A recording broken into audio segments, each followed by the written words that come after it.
Students of SSG class 11th की मैं बात कर रहा हूँ। इसमें ये यूडियोमेट्री इसको बोलते हैं, गैस एनालिसिस।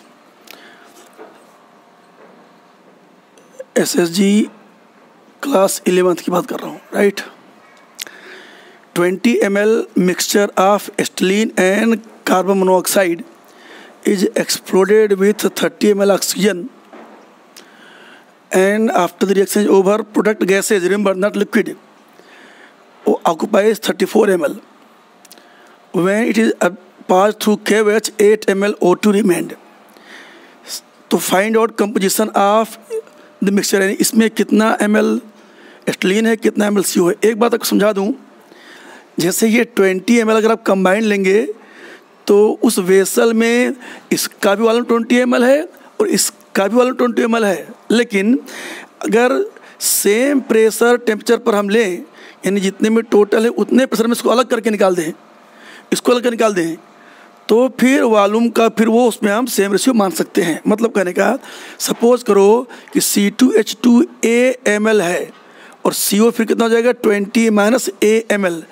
फिर से क्या लगाऊँ, ये 20 ml जिस भी टेम्परेचर प्रेशर पर मेजर किया गया है उसी पर ये A होगा, उसी पर ये 20 - A होगा, उसी पर ये 30 ml होगा, उसी पर ये 34, उसी पर 8, यानी मतलब क्या हो गया, means all volumes are measured at constant temperature and pressure, तभी ये वॉल्यूम से होगा। तो देखो वॉल्यूम, देखो V is equal to nRT/P, ये है गैस इक्वेशन, P भी इक्वल टू nRT। तो जब टेम्परेचर प्रेशर कांस्टेंट कर दें और R गैस कांस्टेंट है ही, तो अपने आप क्या हो गया, V is proportional to number of mole. मतलब फिर उस केस में हमें मान सकते हैं कि ये वॉल्यूम रेशियो भी मोल के अपने अनुसार हो जाएगा, राइट। ठीक, अब देखिए रिएक्शन क्या हो रहा है, बड़ा आसान है। देखो C2H2 रिएक्ट कर रहा है O2 से, कोई भी हाइड्रोकार्बन बनाता है CO2 और H2O, और जब तक मेंशन न किया जाए क्वेश्चन में तब तक हम लिक्विड ही मानेंगे, ख्याल रखिएगा, गैस नहीं। ये सब के सब गैसेज हैं, ये भी गैस, ये भी गैस है, ये भी गैस है और ये लिक्विड है। और फिर क्या होगा, तो इसका मतलब कि अब यहाँ पर कुछ O2 एक्स्ट्रा होगा और कुछ O2 यहाँ पर, यानी इस 34 ml, बताइए फिर क्या होगा।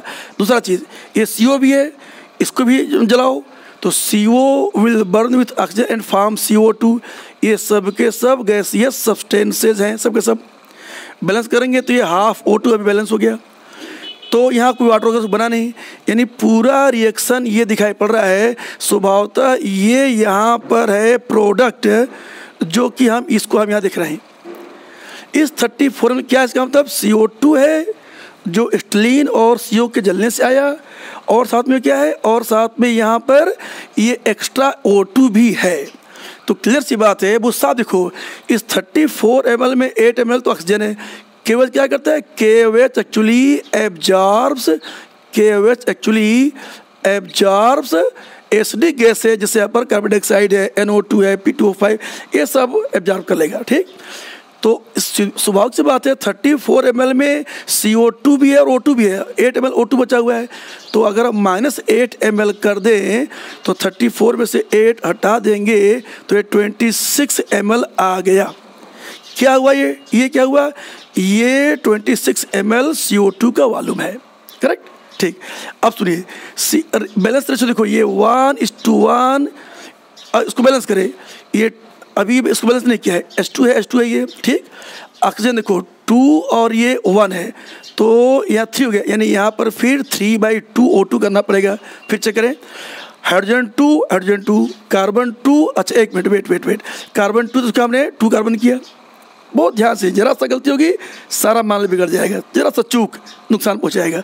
तो कार्बन 2, अब हाइड्रोजन 2, अब ऑक्सीजन देखो 2 × 2 4 1 5, तो यहाँ क्या करेंगे, फिर यहाँ पे ले लेंगे हम 5/2, क्योंकि 2 कैंसिल, अब 5 हो गया, बैलेंस हो गया, राइट। इसका मतलब क्या हुआ कि अगर यहाँ पर 1 है तो 5/2 है, ये 2 है और ये 1 है, लेकिन चूंकि लिक्विड है तो इसको वॉल्यूम रेशियो नहीं लेंगे।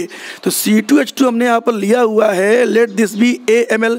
तो अगर ये A ml है, याद रखिएगा, तो ये 5/2 A ml होगा, राइट, और ये 2A ml होगा, और ये लिक्विड इसका कोई वॉल्यूम नहीं है, यानी गैस का वॉल्यूम नहीं है, और सब्सटेंस तो होगा, वॉल्यूम होगा, लेकिन गैसियस वॉल्यूम 0 है। CO आपने लिया हुआ है यहाँ पर ये 20 - A, तो स्वभावतः ये 20 - A/2, क्योंकि 1:1/2 का रेशियो है, और ये 1:1 रेशियो है, तो ये फिर 20 - A ml ये बनेगा, यानी जितना ये उतना ये। देखते रहिए ध्यान से। अब देखिए बड़ा आसान है, कैसे?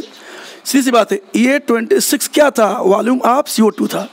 CO2 कहाँ है? ये 2A ml है और 20 - A ml है, तो 2A + 20 - A ये हमने जोड़ दिया = 26। तो क्या हो गया फिर ये? तो A + 20 = 26, यानी A = 6 ml। ये हो गया आंसर नंबर 1 डायरेक्ट। और जब A मालूम चल गया कि ये A मालूम चल गया, आंसर मालूम चल गया कि A ml यानी 6 ml हो गया, तो स्वभाव तो CO जो है वो 14 ml हो जाएगा। परसेंट में इसी को अगर निकालेंगे, इसी को परसेंट में, तो C2H2 का परसेंटेज कितना हो जाएगा भाई? तो फिर ये 6/20 × 100, यानी ये 5, तो ये 30% हो गया। स्वभावतः ये जो CO का परसेंटेज है वो कितना हो जाएगा? फिर ये 70% हो जाएगा, राइट। इस तरह से एक और तरीका जानने का था। देखो, अगर हम इससे फाइंड करें, इससे भी आंसर आ सकता होगा। सेकंड मेथड कैसे? टोटल O2 कितना हुआ? 5/2A + 20 - A/2, यानी ये हो गया 10 - A/2। समझना नहीं है? 10 - A/2। तो इसको अगर हम जोड़े, क्या ये 5/2 ml O2 यहाँ खर्च हुआ है, और 10 - A/2 ml यहाँ पर खर्चा हुआ है। ये पूरा ऑक्सीजन है, और ऑक्सीजन कितना है यहाँ पर? कितना ऑक्सीजन है? देखो 30 ml लिया था, 8 ml बच गया था, तो 30 - 8 कर देंगे, तो ये 22 ml O2 खत्म हुआ। तो दिस इज इक्वल टू 22। अब बड़ा आसान हो गया। कैसे? बहुत ध्यान देखिए। तो ये 5A/2 - A/2 = 22 - 10, यानी कि ये 12 हो गया, राइट। आगे देखिए फिर ये, तो फिर क्या हो गया ये? It means 5A - A = 2 × 12। देख रहे हैं ध्यान से? अरे भाई 2 कॉमन लेके चलिए, तो कितना हो गया ये? 4A = 24, तो A = 24/4, 6 ml। ये भी वही आंसर है जो आप उससे फाइंड किए थे।